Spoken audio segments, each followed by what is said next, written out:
उत्तर प्रदेश की खबर के साथ, जहां फतेहपुर में 180 साल पुरानी नूरी जामा मस्जिद पर आज योगी सरकार का बुलडोजर चला है। ये तस्वीरें भी आपको तमाम दिखा रहे हैं। तस्वीरें देखिएगा। कार्रवाई यहां पर की गई है, अतिक्रमण हटाओ अभियान के तहत कार्रवाई की गई है और कोई अशांति ना फैले इस वजह से पहले से ही इंतजामात किए गए थे। फतेहपुर उत्तर प्रदेश नूरी मस्जिद पर बुलडोजर चला है। योगी सरकार का एक्शन अतिक्रमण हटाओ अभियान के तहत पंजा चलता हुआ इन तस्वीरों में भी आप देख सकते हैं, नजर आ रहा है। और साफ संदेश की सड़कों पर मनमानी अब नहीं चलेगी, कार्रवाई की जाएगी, अवैध अतिक्रमणों को हटाया जाएगा। कोई भी अशांति ना हो इसलिए पहले से इंतजामात किए गए थे। फोर्स तैनात थी, पुलिस की टीम वहां पर मौजूद रही। 150 वर्ग फुट का हिस्सा ध्वस्त किया गया है। जेसीबी की ये मशीन तस्वीरों में आप देख सकते हैं। पुलिस की टीम, प्रशासन की टीम मौके पर मौजूद रही। फतेहपुर में ये कार्रवाई की गई है।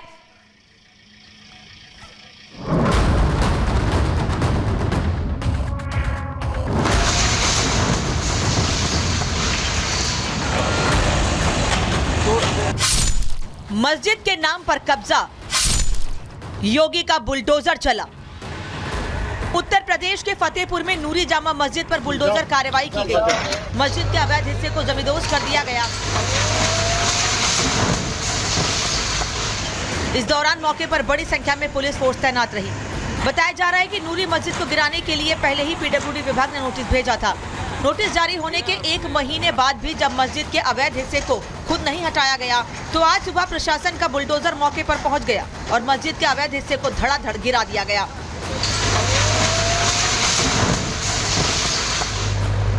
फतेहपुर के ललौली में 180 साल पुरानी नूरी जामा मस्जिद का जो हिस्सा गिराया गया है वो हिस्सा सड़क चौड़ीकरण की जद में आ रहा था, जिसके बाद इसे हटाने के लिए कहा गया था। बताया जा रहा है कि नेशनल हाईवे 335 के दोनों किनारों पर चौड़ीकरण होना है, जिसके माप के दौरान नूरी जामा मस्जिद का 150 वर्ग फुट का हिस्सा अवैध पाया गया। पीडब्ल्यूडी की टीम ने हिस्से को ध्वस्त करने के लिए चिन्हित किया और 17 अगस्त को मस्जिद कमेटी को नोटिस भेजा गया, लेकिन मस्जिद कमेटी की ओर से अब तक कोई एक्शन नहीं लिए जाने पर प्रशासन ने अवैध हिस्से को ध्वस्त कर दिया। इस दौरान मौके पर additional SP, ADM, RAF, PAC समेत रैपिड एक्शन फोर्स और जनपद के कई थानों की पुलिस मौजूद रही। जामा मस्जिद के इंतजामिया कमेटी की ओर से धार्मिक, सांस्कृतिक और सामाजिक केंद्र का हवाला देते हुए पीडब्ल्यूडी के ध्वस्तीकरण के नोटिस को चुनौती दी गई है। इलाहाबाद हाईकोर्ट से नोटिस पर स्टे लगाने की मांग की गई है। हालांकि केस टेकअप नहीं हो पाने की वजह से बीते 6 दिसंबर को होने वाली सुनवाई टाल दी गई। मामले पर अब 13 दिसंबर को सुनवाई होनी है। Bureau report, Republic Bharat.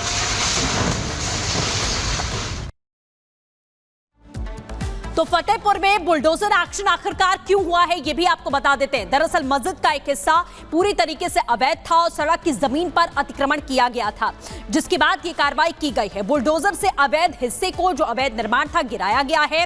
सड़क चौड़ीकरण के लिए ये एक्शन लिया गया है। पीडब्ल्यूडी ने पहले ही नोटिस जारी कर दिया था इस अवैध हिस्से को लेकर। ध्वस्तीकरण का नोटिस भी यहां पर दिया गया था, पहले ही आगाह कर दिया गया था। तो नोटिस जारी करने के बाद में पीडब्ल्यूडी की ओर से कार्रवाई की गई है।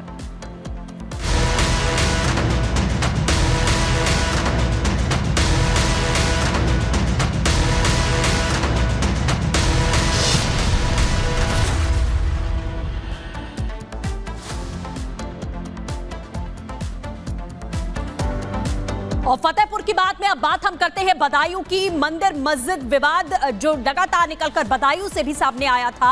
आपको बता दें कि फास्ट ट्रैक कोर्ट में सुनवाई टल चुकी है।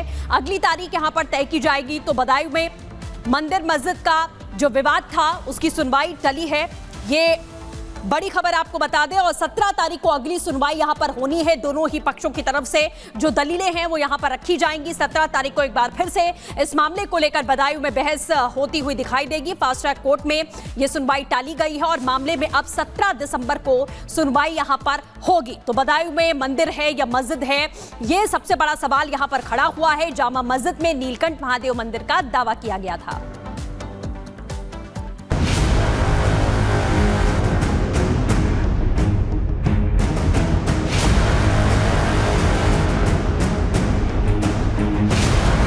बदायूं की नीलकंठ महादेव बनाम जामा मस्जिद का मामला पूरी तरीके से कोर्ट के हवाले है।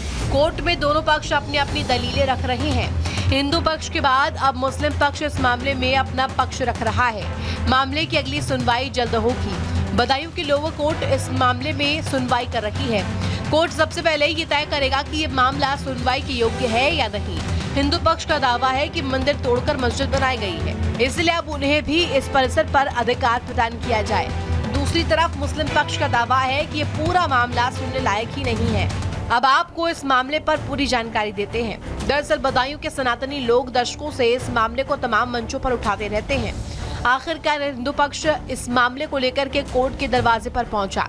सबसे पहले 2 सितंबर 2022 को बदायूं सिविल कोर्ट में याचिका दाखिल की गई। भगवान नीलकंठ मंदिर की तरफ से हिंदू पक्ष ने याचिका दाखिल की। याचिका में मस्जिद कमेटी, एएसआई, डीएम समेत कई लोगों को पार्टी बनाया गया। याचिका में दावा किया गया है कि जामा मस्जिद की जगह पर नीलकंठ महादेव मंदिर था। तत्कालीन शासकों ने मस्जिद निर्माण के दौरान मंदिर तोड़कर शिवलिंग को हटवा दिया था।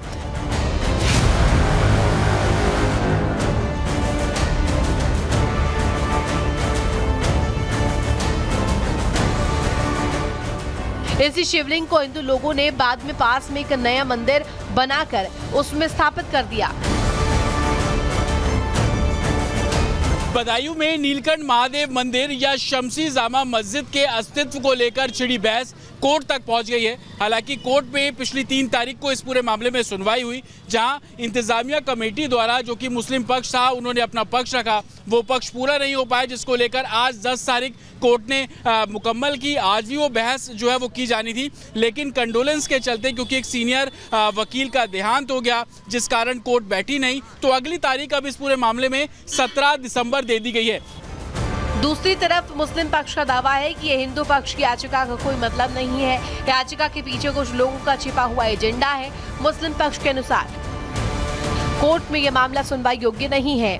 मौके पर मंदिर का कोई अस्तित्व नहीं है। नीलकंठ महादेव को वादी बनाना भी गलत है, क्योंकि वादी कोई प्रत्यक्ष व्यक्ति हो सकता है।